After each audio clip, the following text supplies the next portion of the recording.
গত শুক্রবারে একজন জজ এসে বলছেন যে আপনার বক্তব্য শুনলাম, শুনে আমি খুব চিন্তা ভাবনার মধ্যে আছি যে কি হবে।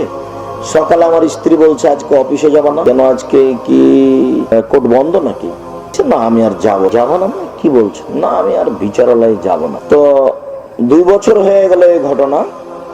2 বছর থেকে আমার সাথে সাক্ষাৎ করবে, 1 বছর যাবত আমার উপরে রাগ করে থেকেছে, তবে যাবে না কোর্টে, এখনো যায়নি। আমাকে বলছে যে যেদিন থেকে আমি যাইনি সেদিন থেকে মাঝে মধ্যে ঘুমালে আমার মনে হয়, স্বপ্নে আমি দেখি যে আমাকে পিটাচ্ছে। তো আমাকে খুব খারাপ লাগে অনেক বিচারের। তার একটা মনে পড়ে আমার খুব ভালোভাবে দিনের মতো, যে আমি বুঝতে পারছি যে এ নির্দোষ, কিন্তু পরিস্থিতি আমাকে বলছে তাকে জেল দিতে হবে। পরিস্থিতির চাপে আমি তাকে 3 বছর জেল দিয়েছি। যখন আমি এজলাস থেকে নামি তখন সেই মুরব্বী মানুষ, তার বয়স 65 থেকে 77 হবে, আমাকে বলছে যে তোমার সমান আমার ছেলে আছে, তোমার সমান আমার ছেলে আছে, তুমি এভাবে আমাকে সিদ্ধান্ত জেলে দিলে। ওই কথাটা আমার বেশি আঘাত করে।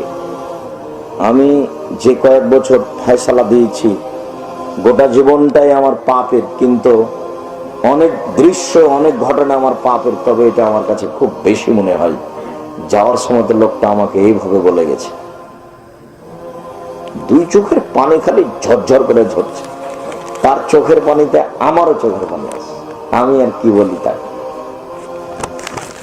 আমি এতটুকু বললাম যে আমি জানি না আপনি এই বিচারে আপনার নিজের হাত কতটুকু আর আপনি বাধ্য কতটুকু।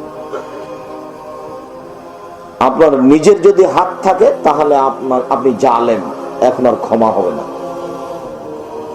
আর যদি আপনার নিজের হাত না থাকে, আপনি বাধ্য, তাহলে আপনি মুজরিম, অপরাধী, এখন আপনার ক্ষমা হতে পারে।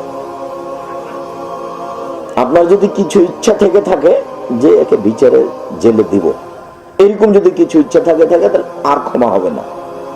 ওকে খুঁজে বের করতে হবে, তার হাত ধরতে হবে, তার হাত ধরে ক্ষমা চাইতে হবে, তারপরে ক্ষমা। ও যদি ক্ষমা করে তাহলে হবে, আর না হলে আর হবে না। জান্নাতের পথ আর কেউ ব্যবস্থা করবে না, আল্লাহ করবে না, নবীও করবে না।